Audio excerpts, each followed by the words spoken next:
പരിശുദ്ധ ഖുർആൻ മാനവകുലത്തിന്റെ നിയമ പുസ്തകമാണ്. മുസ്ലിമീങ്ങളുടെ മാത്രം ഗ്രന്ഥമല്ല.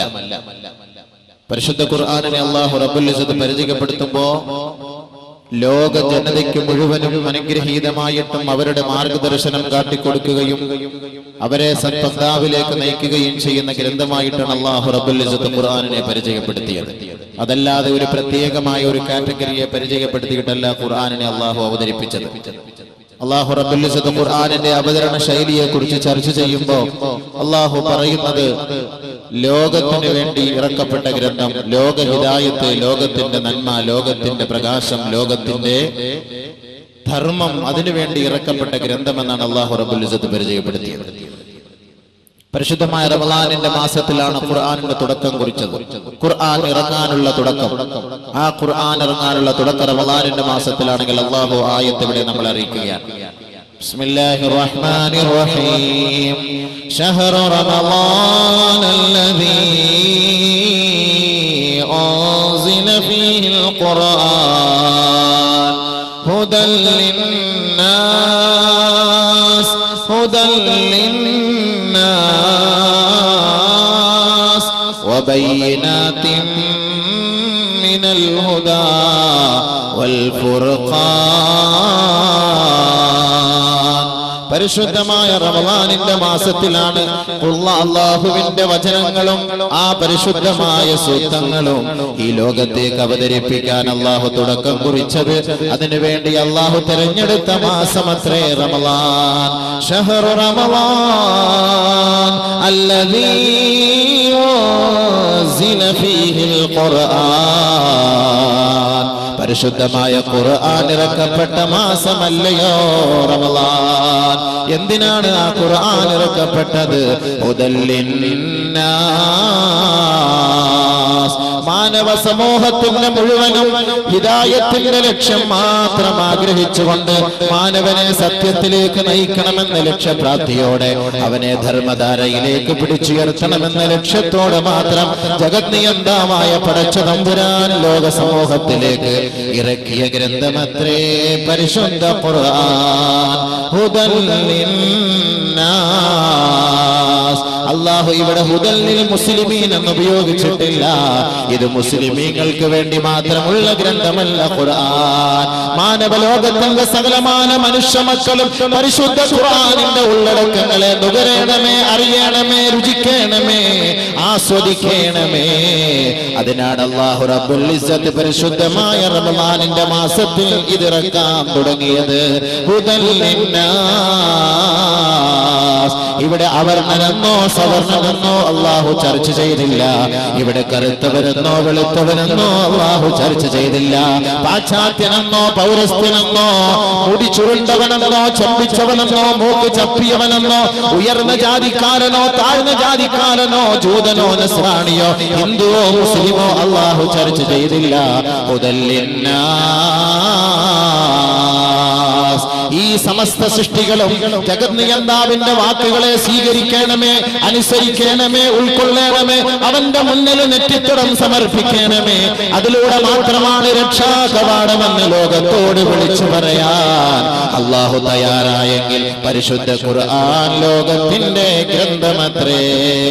സമസൃഷ്ടികളുടെ മാനവകുലത്തിന്റെ നിയമ പുസ്തകമത്രേ പരിശുദ്ധ ഖുർആൻ. വബയ്യിനാതിൻ മിനൽ ഹുദാ വൽ ഫുർഖാൻ. സത്യവും അസത്യവും വേർതിരിച്ച് ലോകത്തോട് പരിചയപ്പെടുത്താൻ ഈ ഖുർആനിനല്ലാതെ ലോകത്ത് ഏതൊരു പ്രത്യയ ശാസ്ത്രത്തിന് കഴിയുമത്രേ. ധർമ്മത്തിന്റെ വഴി ഏതാണ്, അധർമ്മത്തിന്റെ വഴി ഏതാണ്, സത്യത്തിന്റെ വഴി ഏതാണ്, മിഥ്യയുടെ വഴി ഏതാണ് പഠിപ്പിക്കുന്ന ഗ്രന്ഥമാണ് ഖുർആൻ. ഈ ഖുർആനിനെ ലോകത്ത് പരിചയപ്പെടുത്താൻ വന്നതോ ലോകത്തിന്റെ പ്രവാചകനായ മുഹമ്മദ് മുസ്തഫ അഹ്മദ് മുജ്തബ സയ്യിദുൽ വറാ റസൂലുള്ളാഹി സല്ലല്ലാഹു അലൈഹി വസല്ലം ലോകത്തിന്റെ പ്രവാചകനാണ്. മനുഷ്യ മക്കളുടെ മുഴുവൻ പ്രവാചകനാണ്. കേവലം മുസ്ലിം സമുദായത്തിന്റെ മാത്രം പ്രവാചകനല്ല. അല്ലാഹു റബ്ബുൽ ഇസ്സത്ത് പരിശുദ്ധ ഖുർആനിൽ അവതരിപ്പിക്കുന്നു. വമാ അർസൽനാക ഇല്ലാ കാഫത്തൻ ലിന്നാസ്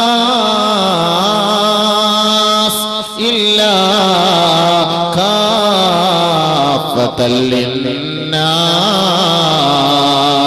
ബശീറൻ വനദീറാ.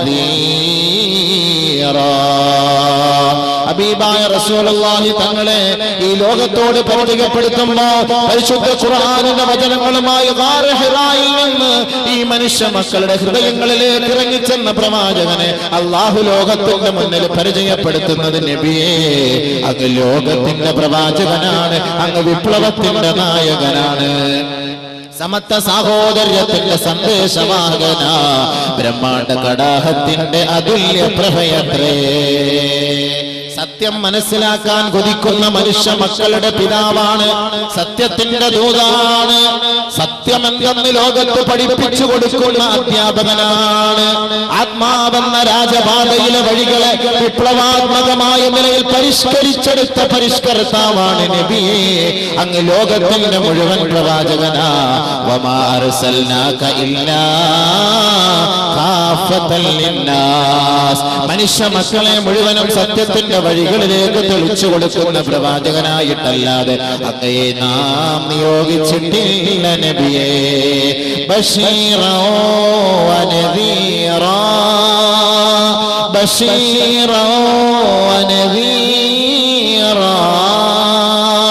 അല്ലാഹുവിന്റെ വഴികളെ സ്വീകരിച്ച് ഖുർആനിന്റെ വചനങ്ങളെ ഉൾക്കൊണ്ട് അതിന്റെ ആയത്തിന്റെ അടിസ്ഥാനത്തിൽ ആരൊരാൾ ജീവിക്കാൻ തയ്യാറായോ, ബശീറാ, അവർക്ക് സന്തോഷവാർത്ത അറിയിക്കുന്ന പ്രവാചകനല്ലയോ നബിയേ. മറിച്ച് ഖുർആനിന്റെ ആയത്തുകളും ഉള്ളടക്കങ്ങളും മനസ്സിലാക്കിയിട്ട് ചെവിക്കൊള്ളാതെ ഉൾക്കൊള്ളാതെ പുറംതിരിഞ്ഞ് നടക്കുന്ന നാമധാരികളായ മുസ്ലിം സഹോദരങ്ങളെ, നദീറാ,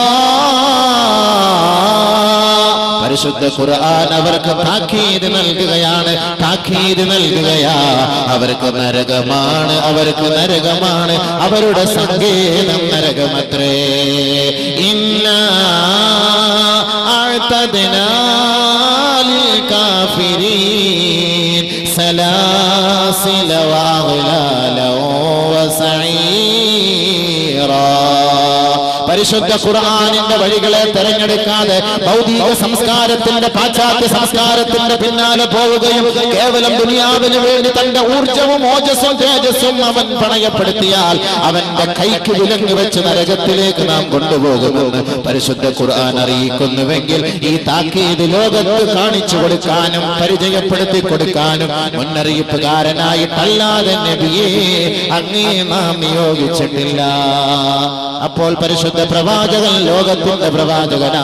പരിശുദ്ധ ഖുർആൻ മാനവകുലത്തിന്റെ നിയമ പുസ്തകമാ. അതൊരു പ്രത്യേക കാറ്റഗറിക്കല്ല അള്ളാഹ് ഇറക്കി കൊടുത്തു. അള്ളാഹ് തന്നെ പറയുന്ന വാക്കാണ്, അള്ളാഹ് തന്നെ പറയുന്ന വാക്കാണ്. മുസ്ലിമീങ്ങൾക്ക് മാത്രമല്ല, ലോകത്തിന് ഹുദൽ ലിന്നാസ്, ഹുദൽ ലിന്നാസ്, ജനങ്ങളുടെ മുഴുവനും ഹിദായത്ത്, നന്മയുടെ വഴി, സത്യത്തിന്റെ വഴി. അതാണ് ഖുർആൻ അവതരിപ്പിക്കുന്നത്.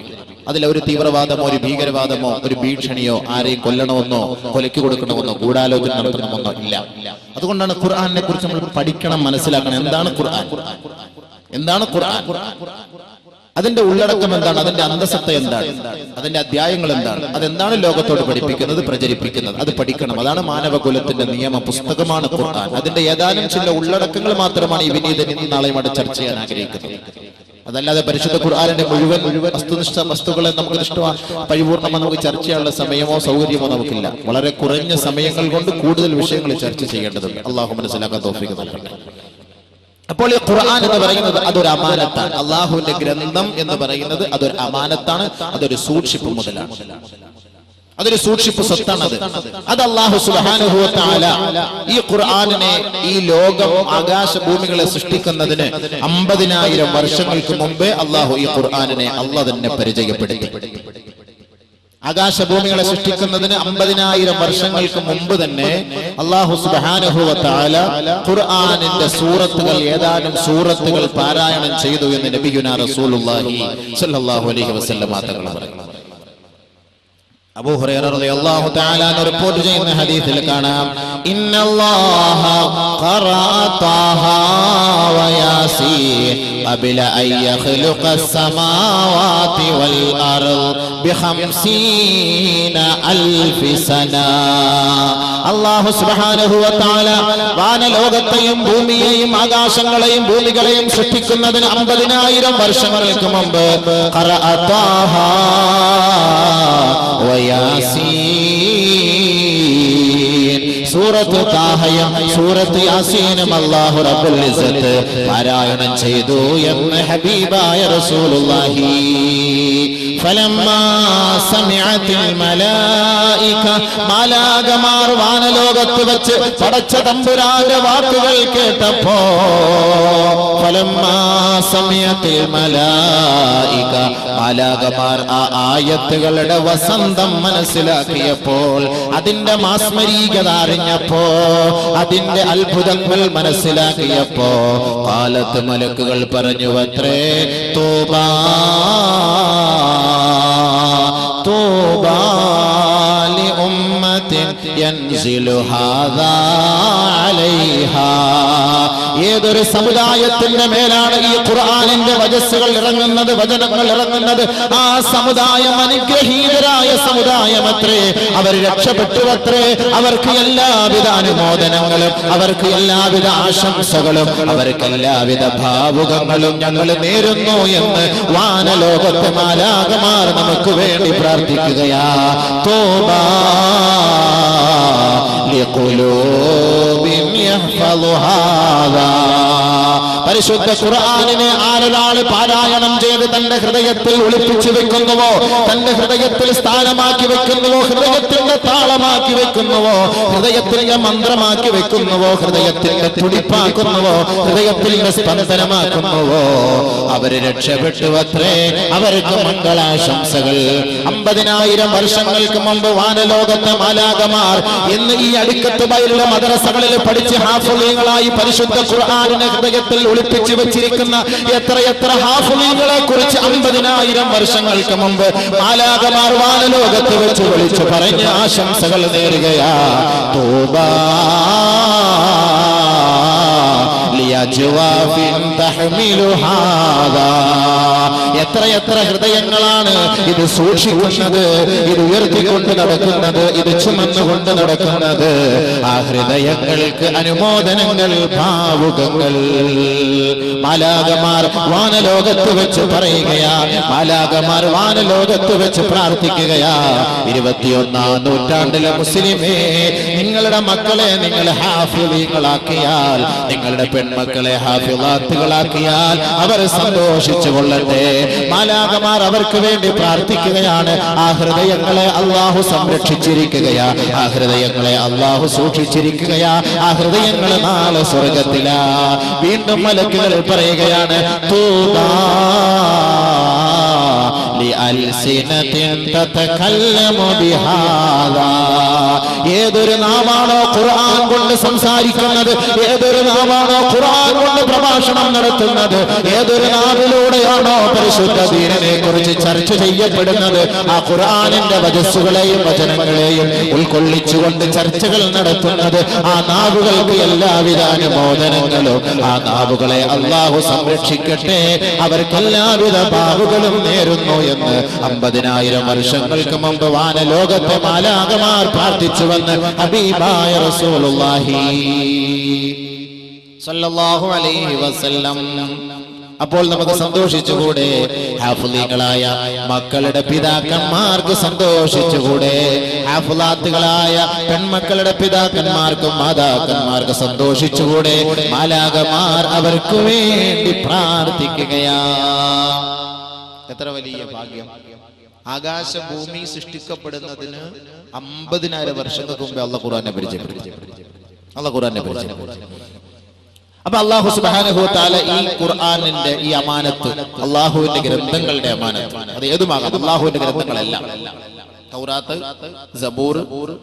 അപ്പൊ ഇത് അല്ലാഹു റബ്ബുൽ ഇസ്സത്ത് അവൻ പറയാൻ നിശ്ചയിച്ച, അവൻ ദുനിയാവിലേക്ക് ഇറക്കാൻ നിശ്ചയിച്ചത് ഇതൊരു അമാനത്താണ്. ഇതൊരു വലിയ ഒരു സൂക്ഷിപ്പ് മുതലാണ്, വലിയൊരു സൂക്ഷിപ്പ്. സ്വർണമോ പൊന്നോ ഇതൊന്നും ഒരു വലിയ വിഷയമല്ല. ഖുർആൻ എന്ന് പറയുന്ന ഈ സാധനം വലിയൊരു അമാനത്താണ്.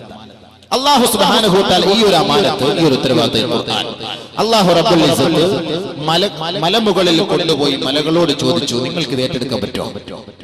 ഇന്നിവിടെ ഒരു ചെറിയൊരു മദ്രസയിലൂടെ 10, 100, 150 കുട്ടികൾ പഠിക്കുമ്പോൾ നമുക്കെന്തോ ഒരു വലിയ ഭാരമായി ചിലർക്ക് അനുഭവപ്പെടുന്നു. ഒരു മദ്രസ എന്ന് പറയുന്നത് വലിയ ഭാരമായിട്ട് തോന്നുന്നു.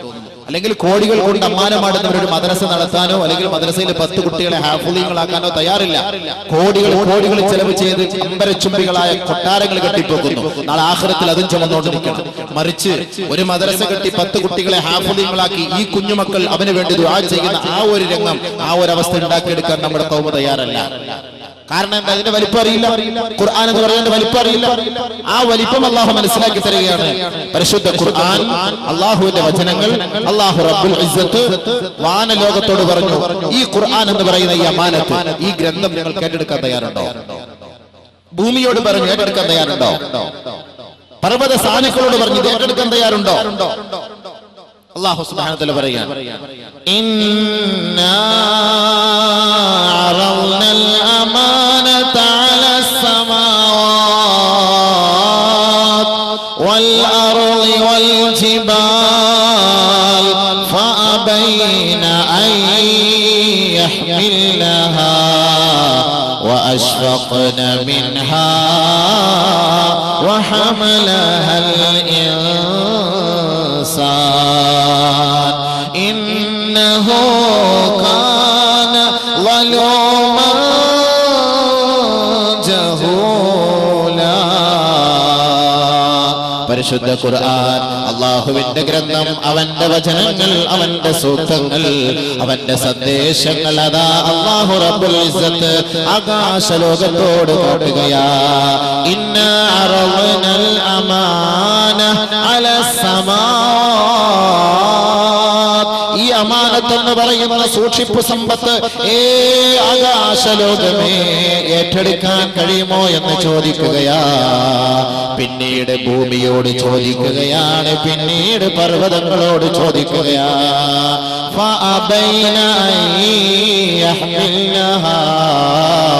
അത് സ്വീകരിക്കാൻ അവർ വിസമ്മതം പ്രകടിപ്പിക്കുകയാ.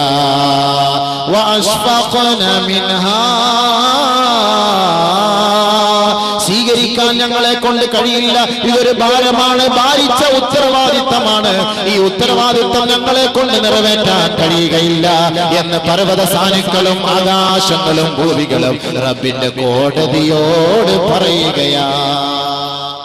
പിന്നെ ആരേറ്റെടുക്കും? മനുഷ്യനെ കൊണ്ട് ചെയ്യാൻ പറ്റുമോ എന്ന് ചോദിച്ചു. നിങ്ങളെ കൊണ്ട് സ്വീകരിക്കാൻ പറ്റുമോ? ആകാശത്തോട് ചോദിക്കുന്നു, ഭൂമിയോട് ചോദിക്കുന്നു, പർവ്വതങ്ങളോട് ചോദിക്കും, ഏറ്റെടുക്കാൻ പറ്റുമോ? കാരണം എന്താ? ഇതിന്റെ ഗൗരവം അത്രത്തോളം വലുതാണ്. നമുക്കത് അറിയില്ലല്ലോ. നമുക്കിപ്പോ പള്ളിയിൽ വെറുതെ ചെലന്തി വലയൊക്കെ പിടിച്ചിട്ട് ഇങ്ങനെ ഇരിപ്പുണ്ട് ഇഷ്ടം പോലെ. വലിയ കാര്യമില്ല. ഇതെന്താ പൊക്കിയെടുക്കാൻ വല്ല ക്രെയിൻ വേണം?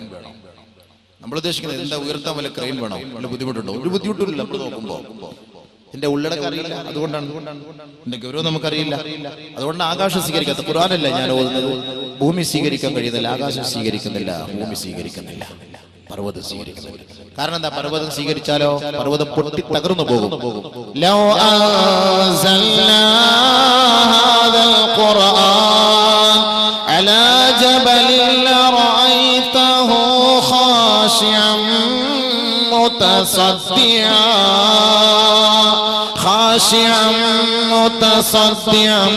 മിൻ ഖശിയത്തില്ലാഹ്.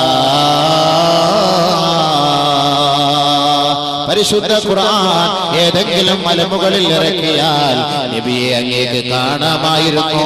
അതിന്റെ ഗൗരവത്താൽ ആ പർവ്വതങ്ങൾ തകർന്ന് തരിപ്പണമാകുമായിരുന്നു. വിനയത്താൽ, അതിന്റെ മഹത്വത്താൽ പർവ്വതങ്ങൾ പോലും ധൂളികളായി. ബഹുമാനമുള്ള സഹോദരങ്ങളെ, അപ്പൊ ആ പർവ്വതങ്ങൾ സ്വീകരിക്കാൻ തയ്യാറുണ്ടോ? ഇല്ല. പിന്നെ ആരാ ഇത് സ്വീകരിച്ചത്?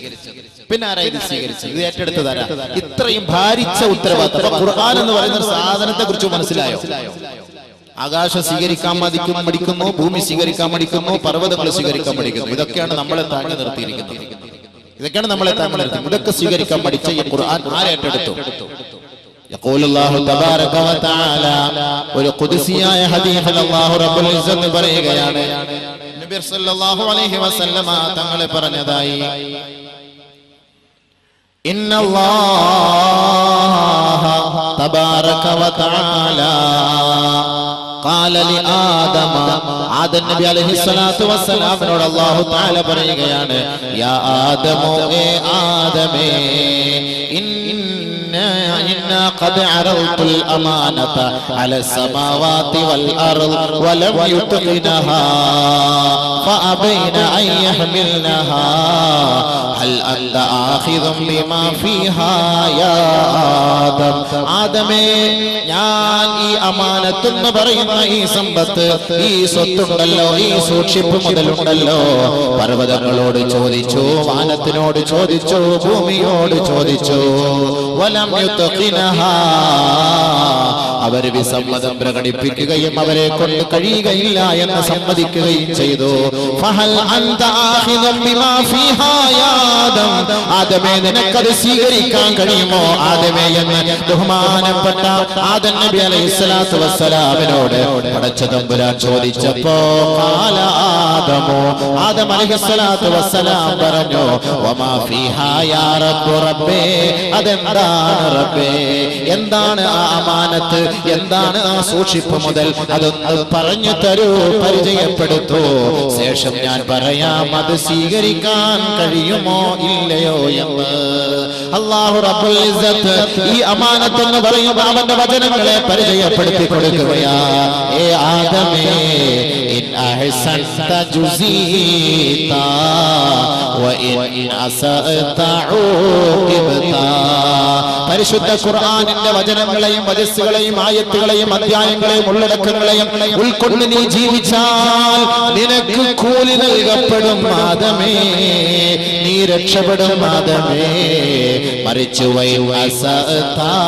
ഖുർആനിന് എതിരായി നീ നടന്നാൽ നാണം കെട്ട ശിക്ഷ നൽകി നിന്നെ ഞാൻ പരീക്ഷിക്കും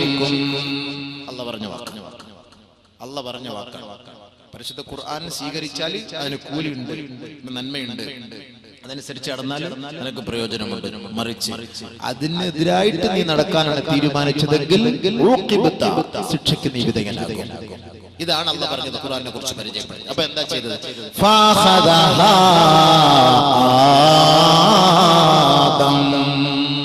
ആദം അലൈഹിസ്സലാത്തു വസ്സലാം അത് ഏറ്റെടുത്തു ശരി അല്ലാഹുവേ നിന്റെ വചനം ഞാൻ ഏറ്റെടുത്തുകൊള്ളാം ആദം നബി അലൈഹിസ്സലാത്തു വസ്സലാം അവിടുത്തെ നമ്മുടെ പിതാവ് അവിടുത്തെ പരമ്പരാഗതമായി അല്ലാഹുവിന്റെ വചനങ്ങളെ പരിപൂർണമായി ഏറ്റെടുത്തു അതാണ് അല്ലാഹ് ഖുർആനിൽ പറഞ്ഞത് ഇന്നാ അറവ്നൽ അമാനത അലസ് സമാവാതി വൽ അർളി വൽ ജിബാൽ ഫഅബൈന അൻ യഹ്മിൽനഹാ വഅശ്ഫഖ്ന മിൻഹാ وحملها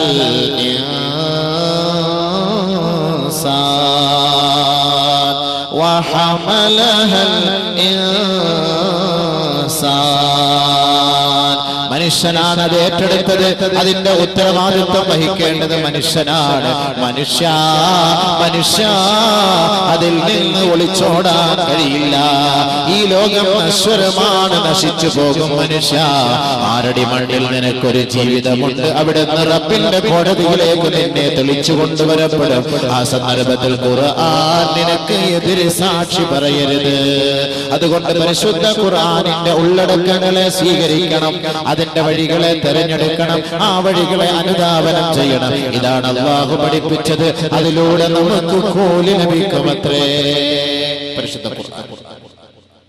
പരിശുദ്ധ ഖുർആൻ നബിയുന റസൂലുള്ളാഹി സ്വല്ലല്ലാഹു അലൈഹി വസല്ലമ തങ്ങളുടെ മേൽ അല്ലാഹു ഇറക്കി ഗാർ ഹിറായിൽ ഹബീബായ തങ്ങൾ വിശ്രമിക്കുന്ന സമയത്ത് അല്ലാഹു ഘട്ടം ഘട്ടമായി ഇറക്കി താരീഖിന്റെ പണ്ഡിതന്മാർ പറയുന്നു പരിശുദ്ധ ഖുർആൻ നബി സല്ലല്ലാഹു അലൈഹി വസല്ലമ തങ്ങളുടെ മേൽ ഇറക്കിയത് ജിബ്രീൽ അലൈഹിസ്സലാത്തു വസ്സലാം മുതൽ 25 പ്രാവശ്യമായിട്ടാണ് ജിബ്രീൽ അലൈഹിസ്സലാത്തു വസ്സലാം മുഖേന അല്ലാഹു സുബ്ഹാനഹു വ തആല പരിശുദ്ധ ഖുർആനിനെ ഈ ലോകത്തേക്ക് ഇറക്കി പരിചയപ്പെടുത്തിയത് ജിബ്രീൽ അലൈഹിസ്സലാത്തു വസ്സലാം എന്ന് പറഞ്ഞ ആരാ സാധനോ ആരാ മുതല് നമ്മളെ പോലെ സാധാ നമുക്ക് റമളാൻ മാസത്തിൽ ഉസ്താദന്മാരെ ഒന്ന് കെട്ടിപ്പിടിച്ചൊരു മുസാഫാത്ത് ചെയ്യാൻ വന്നാൽ തന്നെ നമ്മളാകെ പൊട്ടിപ്പോകും സ്കരിക്കാൻ വന്ന മുഴുവൻ ജനങ്ങൾ നമ്മളെ ഒന്ന് കെട്ടിപ്പിടിച്ച് മുസാഫാത്ത് ചെയ്യാൻ വന്നു കഴിഞ്ഞാൽ നമ്മളാകെ തളർന്നു പോകും പിന്നെ ഏതെങ്കിലും ആശുപത്രിയിൽ പോയിട്ട് ഗ്ലൂക്കോസ് കുത്തിവെക്കണം കാരണം അത്രയ്ക്കും തളർന്നു പോകും അങ്ങനത്തെ പിടുത്തമാണ് പിടിക്കുന്നത് ഈ വൈരാഗ്യമുള്ളവരൊക്കെ റമളാൻ മാസം പെരുന്നാൾ വരാൻ നോക്കി ഉസ്താദിനെ ഒരു പിടി പിടിച്ചൊന്ന് ഒതുക്കാൻ ഈ പിടുത്തമല്ലല്ലോ. ബഹുമാനപ്പെട്ട ജിബ്രീൽ അലൈഹിസ്സലാത്തു വസ്സലാമിന് 650ഓളം ചിറകുകളുണ്ട്. ജിബ്രീൽ അലൈഹിസ്സലാത്തു വസ്സലാം 650ഓളം ചിറക്. ഈ ചിറകുകളിൽ ഏതെങ്കിലും ഒരു ചിറക് നിവർത്തിയാൽ ഈ ഭൂലോകത്ത് ആകാശഭൂമിക്കിടയിൽ ഒരു ചിറക് നിവർത്താൻ കഴിയുകയില്ല. അത്രത്തോളം വിശാലമായ ചിറക്. ഈ ചിറകുകൾ ഉള്ള ജിബ്രീൽ അലൈഹിസ്സലാത്തു വസ്സലാം ബഹുമാനപ്പെട്ട നബിയുനാ റസൂലുള്ളാഹി തങ്ങളെ 25,000 പ്രാവശ്യത്തോളം ഘട്ടം ഘട്ടമായി ഇറങ്ങി വന്ന് കെട്ടിപ്പിടിച്ചിട്ടാണ് അള്ളാഹുവിന്റെ ആയത്ത് ഓതുന്നത്. അപ്പൊ എന്തായിരിക്കും അവസ്ഥ? നബിതങ്ങളുടെ ആഫിയത്ത് ഖുവത്ത് എത്രത്തോളമായിരുന്നു? ഇത് സ്വീകരിക്കാൻ ഒരു കഴിവ് വേണ്ടേ? അതിന് നബി സല്ലല്ലാഹു അലൈഹി വസല്ലമ തങ്ങളുടെ ഹൃദയത്തെ അല്ലാഹു സുബ്ഹാനഹു വ തആല ശുദ്ധീകരണം നടത്തി. അതാണല്ലോ ഉമ്മിയായ പ്രവാചകൻ എന്ന് നബി തങ്ങൾക്ക് പേരിട്ടത്. ഉമ്മിയായ പ്രവാചകൻ.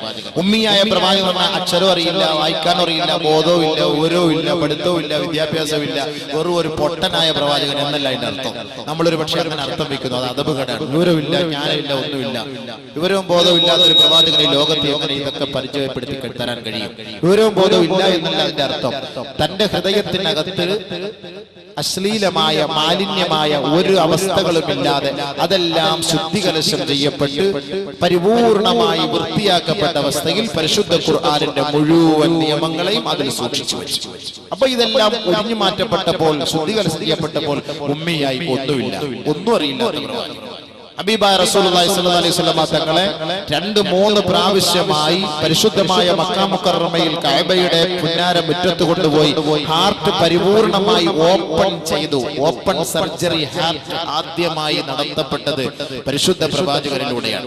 ഓപ്പൺ സർജറി ഹാർട്ട് അത് മുഴുവനും ഓപ്പൺ ചെയ്തിട്ടാണ് എല്ലാ മാലിന്യങ്ങളും എടുത്തു കളഞ്ഞിട്ട് പരിശുദ്ധ ഖുർആനിന്റെ ഹിക്മത്തുകളും ജ്ഞാനവും അല്ലാഹു സുബ്ഹാനഹു വ തആല നബി സല്ലല്ലാഹു അലൈഹി വസല്ലം തങ്ങളുടെ ഹൃദയത്തിനകത്തേക്ക് ഇറക്കി കൊടുത്തു, നിറച്ചു വെച്ചു.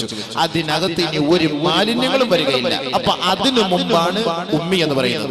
ബ്ലാങ്ക് ആയ ഹൃദയം, എംപ്റ്റി ആയ ഹൃദയം. ഈ എംപ്റ്റി ആയ ഹൃദയത്തിൽ പരിശുദ്ധ ഖുർആൻ കയറണം. ഇന്ന് നമ്മുടെ ഹൃദയത്തിൽ ഒരുപാട് കാര്യങ്ങൾ കയറിയിട്ട് നമ്മുടെ ഡിസ്ക് നിറഞ്ഞിരിക്കുകയാണ്. നമ്മുടെ ഡിസ്ക് നിറഞ്ഞിരിക്കുകയാണ്. അതിനിടയിൽ കൊണ്ട് ഖുർആന്റെ ഓരോത്ത് 2 ആയത്ത് കൊണ്ട് ഓതി വെച്ചാലും അങ്ങോട്ട് കയറൂല. അതാണ് ബാക്കിയുള്ളതെല്ലാം ദുനിയാവും പെണ്ണുങ്ങളും ആഡംബരങ്ങളും പണവും പുലൂസും ദുനിയാവും ഇതെല്ലാം ഇങ്ങനെ ഹൃദയത്തിൽ നിറഞ്ഞിരിക്കുന്നതിന്റെ ഇടയിൽ ഒരു 2 ആയത്ത് കൊണ്ട് തിരികെ കയറ്റിയാൽ എവിടെ ഫായിദ ഉള്ളത്? എല്ലാം ഡിസ്ക് നിറഞ്ഞിരിക്കുക. അപ്പൊ ആദ്യം കുറച്ച് ഡിലീറ്റ് ചെയ്ത് കളഞ്ഞാൽ ഹൃദയങ്ങളിലേക്ക് വരും. അതുകൊണ്ടല്ലേ കുഞ്ഞുമക്കളെ ഖുർആൻ ഹിഫ്ള് പഠിപ്പിക്കാൻ പറയുന്നത്. നമുക്കല്ലാതെ നമുക്ക് 10, 30, 35 വയസ്സുള്ള ഒരു ചങ്ങാതി വന്നിട്ട് ഖുർആൻ കാണാതെ പഠിക്കണമെന്ന് പറഞ്ഞാൽ നടക്കുന്ന കാര്യമാണോ? ഇങ്ങനെ നടക്കുക? അവന്റെ ഹൃദയത്തിൽ റിയൽ എസ്റ്റേറ്റ് ഒരു ഭാഗത്ത്, പകുതി സ്ഥലത്ത് കോളേജ് ഇട്ട് കുറച്ച് കാശ് ഉണ്ടാക്കാൻ പറ്റുമോ? ഇപ്പുറത്ത് ഒരു 10 കോടി രൂപയുടെ ഒരു വീട് വെക്കണം, ഇപ്പുറത്ത് ഒരു 20 കോടി വണ്ടി എടുക്കണം, അപ്പുറത്ത് ദുബായിൽ കുറച്ച് സൂപ്പർ മാർക്കറ്റ്, ഇതെല്ലാം കൂടെ ഹൃദയത്തിൽ ഇരിക്കുന്ന ഒരു ചങ്ങാതി അടുക്കത്ത് പോലും മദ്രസയിൽ വന്നിട്ട് എനിക്കൊന്ന് ഹിഫ്ള് പഠിക്കണം ഉസ്താദ് എന്ന് പറഞ്ഞ് നടക്കുന്നതാണ്. കുൽഹുവല്ലാഹ് പഠിക്കണമെങ്കിൽ 3-3/4 മാസം എടുക്കും. കുൽഹുവല്ലാഹ് സൂറത്ത് മാത്രം പഠിക്കണമെങ്കിൽ. അങ്ങനെ പരിശുദ്ധമായ ഖുർആന്റെ 6000-ൽ പരം ആയത്തുകൾ ഇവ കാണാതെ പഠിക്കണമെങ്കിൽ കുറഞ്ഞത് 15 വർഷം. അപ്പോഴത്തേക്ക് മലക്കുൽ മൗത്ത് അസ്രായീൽ വന്ന് പൊക്കി എടുത്തോണ്ട് പോകും. ഇവരോട് പഠിക്കാൻ പറ്റും. അതിന് പറ്റിയ അവസരം എന്താ? ഈ എംപ്റ്റി ഹൃദയങ്ങൾ, ബ്ലാങ്ക് ഹൃദയമാകുമ്പോൾ കുഞ്ഞുമക്കളെ 10 വയസ്സ്, 12 വയസ്സ്, 13 വയസ്സ് ഒന്നും അങ്ങോട്ട് കയറാത്ത സമയത്ത് കൊണ്ടുവന്ന് ചെവിക്ക് പിടിച്ച് മദ്രസയിൽ കൊണ്ടാക്കിയാലേ ഖുർആൻ മൊത്തം പഠിച്ച് ഉള്ളിലേക്ക് ഒതുക്കാൻ കഴിയും. അതാണ് ഉമ്മിയായ പ്രവാചകൻ പറഞ്ഞതിന്റെ അർത്ഥം. അപ്പൊ വേറെ ഒന്നുമില്ല. അപ്പൊ ഈ കുഞ്ഞുങ്ങളൊക്കെ ഇപ്പോൾ ഇവിടെ ഖുർആൻ നടത്തി പരിശുദ്ധ ഖുർആൻ ഓതി. അപ്പൊ അതേപോലെ എത്ര ഹാഫിളുകൾ. ഇനി നമുക്ക് ഇവിടെ ഖുർആന്റെ വിസ്മയം വരുന്നതേ ഉള്ളൂ. പരിശുദ്ധ ഖുർആനിന്റെ വിസ്മയം എന്നൊക്കെ പറയുമ്പോൾ നമ്മൾ വലിയ താളങ്ങളും മേളങ്ങളും അല്ല ഇതിന്റെ വിസ്മയം എന്ന് പറയുന്നത്. അതിന്റെ ഓത്ത് തന്നെയാണ് ഒരു വലിയ വിസ്മയം. പല നിലയ്ക്കുമുള്ള പണ്ഡിതന്മാർ ഇവിടേക്ക് വന്ന് വിദേശത്തും സ്വദേശത്തും ഒക്കെയുള്ളവർ നാട്ടിനകത്തും പുറത്തുമുള്ള പരിശുദ്ധ ഖുർആനിന്റെ ഓരോ ആയത്തുകൾ 7-10 അവസ്ഥയിൽ പരിശുദ്ധ ഖുർആൻ പാരായണം ചെയ്യാൻ കഴിയും. ആ ഖുർആനിന്റെ ഓരോ ശൈലികളും അതിന്റെ വർണ്ണങ്ങളും അതിന്റെ അലങ്കാരങ്ങളും അതിന്റെ നിയമനിർമ്മാണങ്ങളോടുകൂടി പാരായണം ചെയ്യപ്പെടുന്ന ആ ഒരു രംഗം, അത് കേൾക്കുമ്പോൾ നമ്മുടെ ഹൃദയത്തിൽ തന്നെ വല്ലാത്ത ഒരു അന്തരീക്ഷമാണ്. ആ ഒരു വിസ്മയം, വല്ലാത്ത കൗതുകമാണ്. എപ്പോഴും ആവർത്തിച്ച് കേട്ടാലും മതിവരാത്ത ഒരേ ഒരു കാര്യം, ഒരേ ഒരു ആയത്ത്, ഒരേ ഒരു സംഗീതം എന്ന് വേണമെങ്കിൽ പറഞ്ഞാൽ പോലും, ഒരു സംഗീതം കേട്ടാൽ പോലും അത് പല ആവർത്തി കേൾക്കുമ്പോൾ നമുക്ക് മടിപ്പുണ്ടാകും. പക്ഷേ പരിശുദ്ധ ഖുർആൻ എത്ര ആവർത്തി കേട്ടാലും നമുക്ക് ഒരിക്കലും അതിനൊരു വിരസത തോന്നുകയില്ല. ആവർത്തന വിരസത തോന്നാത്ത ഒരേ ഒരു കാര്യം, ഒരേ ഒരു ഗ്രന്ഥം, ഒരേ ഒരു പാരായണം, അത് പരിശുദ്ധ ഖുർആനാണ്. ലോകത്ത് വേറെ ഏത് ഗ്രന്ഥമുള്ളത്? എത്ര വലിയ സൂപ്പർ ഹിറ്റ് പാട്ടാണെങ്കിലും എത്ര പ്രാവശ്യം കേൾക്കും. എല്ലാ വർഷവും സൂപ്പർ ഹിറ്റ് പാട്ടിറങ്ങാറുണ്ടല്ലോ.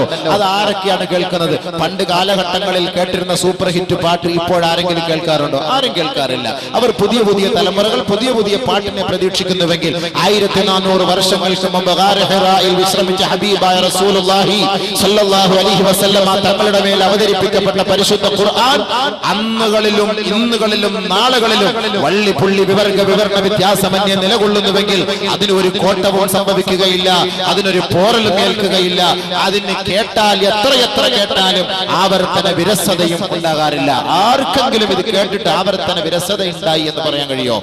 പരിശുദ്ധ ഖുർആൻ സൂറത്തുൽ ഫാത്തിഹ ദിവസവും 17 പ്രാവശ്യം പള്ളികളിൽ പാരായണം ചെയ്യപ്പെടുമ്പോൾ എത്രയെത്ര പ്രശ്നങ്ങളിലാണ് പള്ളികളിൽ ചർച്ചകൾ നടക്കുന്നത്. ഏതെങ്കിലും ഒരു പള്ളി കമ്മിറ്റിയോ അല്ലെങ്കിൽ നമസ്കരിക്കാൻ വരുന്ന ഒരു സഹോദരനോ ഈ ഓത്ത് നിങ്ങളെല്ലാ ഒക്കത്തിലും ഈ ഫാത്തിഹ സൂറത്ത് മാത്രം ഓതുന്നല്ലോ, ഈ റക്അത്തിൽ നിങ്ങളൊന്ന് മാറ്റി ഓതിക്കൂടെ, വേറെ എന്തെങ്കിലും ഓതിക്കൂടെ എന്ന് പറയുന്ന ഒരു ചരിത്രം നമ്മുടെ നാട്ടിൽ ഉണ്ടായിട്ടുണ്ടോ? ഉണ്ടാവില്ല. എന്നാൽ എത്ര കേട്ടാലും മതിയാവുമോ? മതിയാവുകയുമില്ല. അതാണ് പരിശുദ്ധ ഖുർആന്റെ വിസ്മയം എന്ന് പറയുന്നത്. അത് കേൾക്കണം. പല നിലയ്ക്ക് ഓതും, പല രീതിയിലും ഓതും. 7 നിലയ്ക്ക് ഓതാം, 10 നിലയ്ക്ക് ഓതാം.